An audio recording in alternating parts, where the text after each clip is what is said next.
Hello vlog! Long time no see! Welcome 2025! Nakabalik na ako dito sa Dubai. Hindi ako nakapag-vlog kasi guys, pag alis ko ng Pinas, sobrang feeling ko pagod na ako. Alam mo yung feeling na nabuhos ko na lahat ng energy ko sa kakalabas, sa kakasigaw during New Year.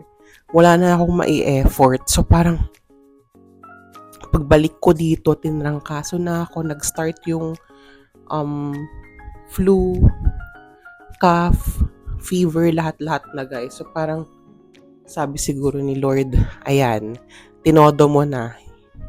Tinodo mo na talaga. Yan ang bagay sa'yo.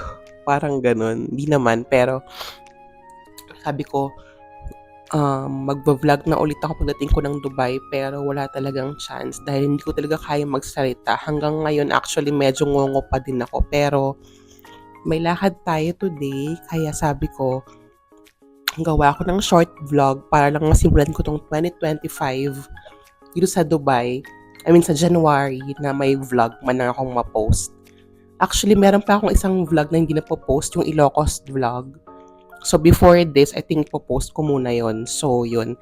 Anyways, aside from that, sana okay kayong lahat this 2025. Siyempre, lahat tayo dapat good health. So, palakas tayo. After ng sakit ko, start na rin ako mag-gym. Mag-gym uli. And, siyempre, balance healthy lifestyle na tayo, guys. Kasi, yan talaga ang aking goal this 2025. Kailangan man lang makalose ako ng at least 10 kg, guys. Nakakahiya naman. Sobrang taba ko na. And, yun, laban lang. Sana lahat ng goals in this 2025 ma-achieve nyo. Lahat ng mga visions nyo na nasa vision board nyo and mga bucket list, wish list, lahat na. Ayun, so ngayong araw nga na to, na-invite akong mag-try nung Decoden art. I'm not sure. Actually, hindi ko pa siya natatry ever. Ginugel ko lang siya and chinek ko sa TikTok kung anong itsura nun. And yun, excited na akong itry, guys. Siyempre, 2025, we need to learn new skills, new hobbies. Ayan tayo, di ba? Para naman may konting dagdag kaalaman tayo for 2025. So, eto nga, punta tayong gumawa ng Decoden art sa Alcusion. Ilagay ko dito yung Instagram account ng place. Miraka Art Studio. I forgot. Pero ilagay ko siya dito.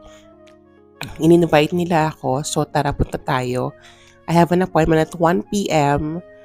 And almost 12 na, 40 minutes drive yon. So, magkakape lang ako saglit, tapos punta na tayo.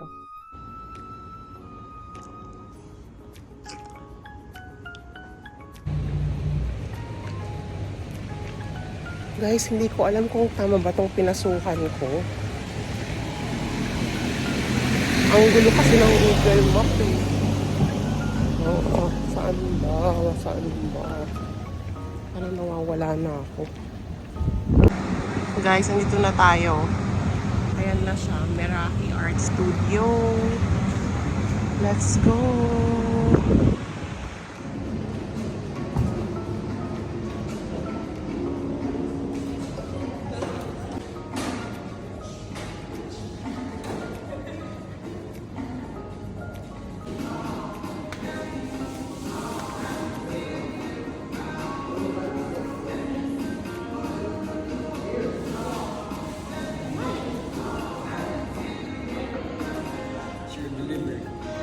Hi guys! So, I'm here today at Meraki Studio. I'm about to create my own Decoden phone case. I don't know, Decoden. I'll just explain it later. But I'm going to use this materials. I don't know what's it called again?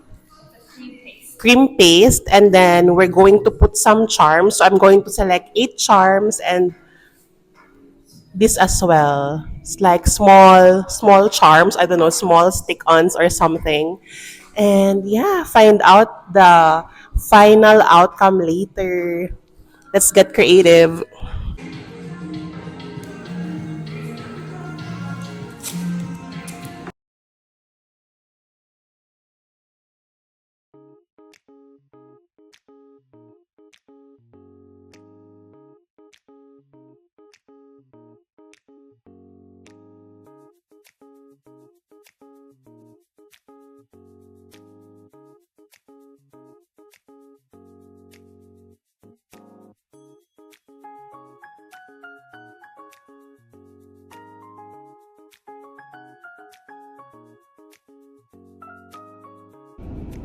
Guys, hindi ko alam na feel, hindi ko masyadong na-feel yung mismong paggawa ko.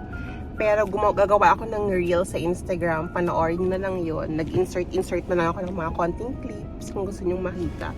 But yeah, tapos ko nang gumawa ng Decoden case. Medyo mahirap siya guys, pero ayan siya. Kailangan ko pa siyang i-air dry. Ang cute, diba? I don't know, I think it's cute. Wait lang, try kong buksan na. Kaso baka masira eh. Ang cute niya guys kasi pwede mo siyang lagyan ng mga charms. So kung ano yung mga trip mong charms, pwede mo ilagay.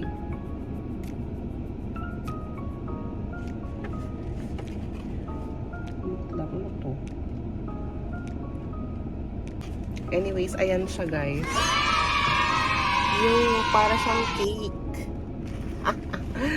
Ang cute, super. Wala lang, nakakatuwa. Nakakatuwa siya. So, thank you so much sa Meraki Art Studio for hosting me. May coffee shop din pala doon. Meron silang coffee shop. So, pwede kang mag-order. Ayan, binigyan nila ako ng coffee. Ng frap. So, while doing the art, pwede kang mag-coffee, mag-smoothies. Ayun, marami pa silang mga ibang kinds of art na pwedeng gawin. Nag-host din sila ng mga birthday parties. Mga bachelorette, wedding, etc. So, check it out. Meraki Studio. Lagay ko yung address nila, yung contact details nila kung interested kayo yung mga nasa Dubai dyan. Kung wala kayong magawa over the weekend or kung gusto nyo mag-celebrate ng birthday, tapos wala lang, di ba? Activity, kind of birthday ang gagawin nyo. Actually, sa birthday ko, I'm thinking parang okay siyang idea for a birthday celebration. Dito lang siya sa Alcuz. Tapos, I don't know if pwede ka magdala ng sarili mong food. Pero low-key, super okay yung ganitong idea. Wala lang. Ayun, so tapos na ako. So, yun lang. Uwi na ako, guys. What a productive weekend. Actually, masama pa rin pakiramdam ko. So, yun, let's see. I'm thinking manood ng movie later. Let's see kung matutuloy. Yun lang, wala na akong gagawin. Uwi na ako, maglalaba ako, gagawa ng errands, and yeah, let's go home.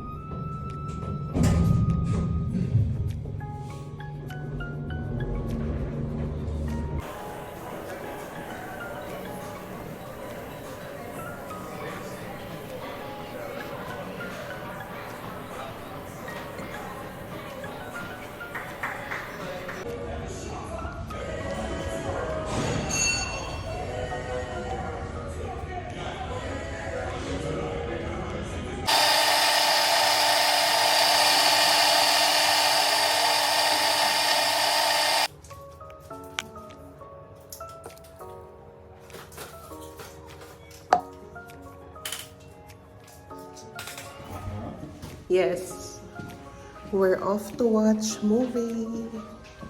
Grabe, it's Sunday, pero wala lang. Hindi pa namin napapanood yung Gladiator. So, manonood kami ngayon before matulog. Lumabas para manood ng movie. Mas ng trip, no? Ayun. Sama ko kayo. Manonood tayo ng Gladiator sa Nakhil Mall. Let's go!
what can I say about the movie? It's not the same as the original one. I think the impact of the first one was still like really wow. But it's not very bad. It's like maybe from 1 to 10, we can rate it at 6. So it's continuation of the original Gladiator.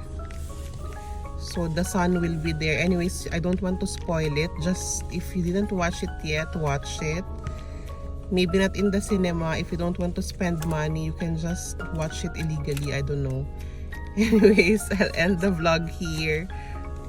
I have work tomorrow, so time to sleep, guys. Guys, we're off to premiere night of Bridget Jones. I forgot the exact title. I'll insert it here.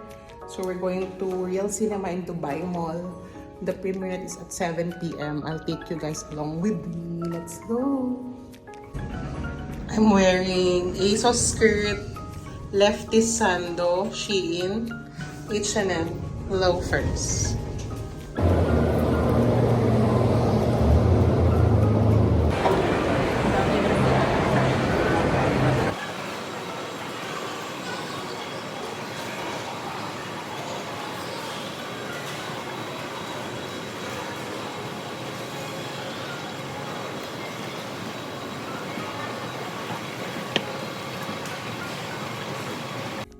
Guys, I was editing the vlog yesterday.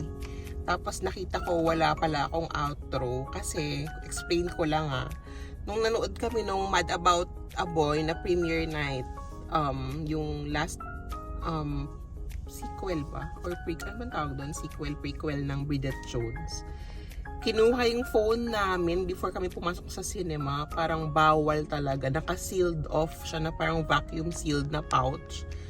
Nilagay lahat dun yung phone. So, ma-open mo lang siya after ng movie. So, parang hindi na ako nakapag-picture sa cinema. Yung, syempre, parang ano yun parang deluxe or premiere. Basta, okay yung cinema nung premiere night. Wala ako na picture kahit na ano.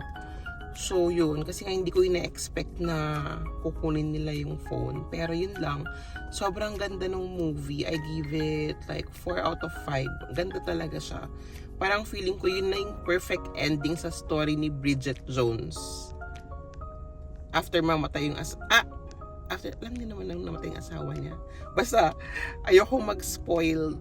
I-spoil kayo kung di pa ninyo napapanood. Pero feeling ko, hindi naman siya waste of time. Parang okay siya. Yung 2 hours na yun, worth naman. So, kung ayaw nyo manood sa cinema, panoorin nyo siya sa mga illegal sites.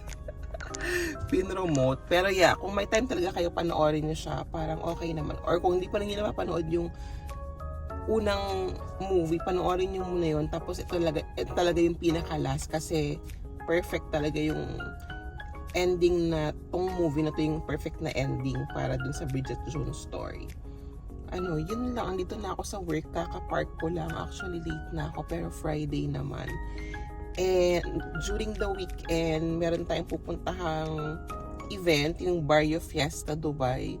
So, pupunta si Darren, Morissette, and then yung mga PBB winners. I forgot their names. Basta, si Darren lang naman talagang gusto kong mapanood doon kasi hindi ko pa siya napapanood ng live. Yun lang. I-end ko na yung vlog dito. Yung next vlog na is yung Barrio Fiesta Dubai nga. So, thank you so much for watching. I know all over the place yung vlog. Kasi nga, putol-putol. May mga hindi na nga ako sinali kasi gusto ko maiksi lang. Anyways, ayun nga. Hope you have a good day and see you on the next vlog. Bye!